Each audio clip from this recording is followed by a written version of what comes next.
خلیفہ عبد الملک کے پاس ایک بزرگ حاضر ہوئے اور بڑے پریشان تھے۔ امام غزالی اور دیگر بزرگوں نے لکھا ہے کہ پریشان ہو کر کہنے لگے کہ میں نے تو اپنی بیوی کو رات کو طلاق دے دی ہے، اس کا کوئی حل ہے؟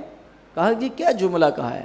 کہا کہ چاند چڑھا ہوا تھا اور اتنا خوبصورت چاند مجھے لگ رہا تھا، تو میں نے کہا کہ تو چاند سے سونی ہے، چاند تجھ سے سونا نہیں، اور اگر چاند تجھ سے خوبصورت ہے تو پھر تجھے 3 طلاق ہے۔ یعنی یہ ہو ہی نہیں سکتا کہ چاند خوبصورت ہو، تو چاند سے بھی زیادہ خوبصورت۔ بات تو ہو گئی، بیوی نے احساس دلایا کہ چلو تو ٹھیک ہے، لیکن چاند کا حسن تو اپنی جگہ ہے، علماء سے رجوع کرنا چاہیے، مجھے تو لگ رہا ہے کہ طلاق واقع ہو گئی ہے۔ خلیفہ نے علماء کو اکٹھا کیا، اکٹھا کر کے انہوں نے کہا جی طلاق تو ہو گئی ہے، ہو گئی ہو گئی۔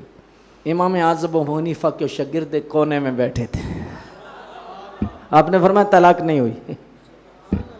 سارے علماء نے ایسے دیکھا کہ کیا عجیب بات کر رہے ہیں، ہائے ہائے، جس نے امام اعظم ابو حنیفہ کے دسترخوان پہ ٹکڑے کھائے ہو، کہا طلاق نہیں، جی دلیل دیں۔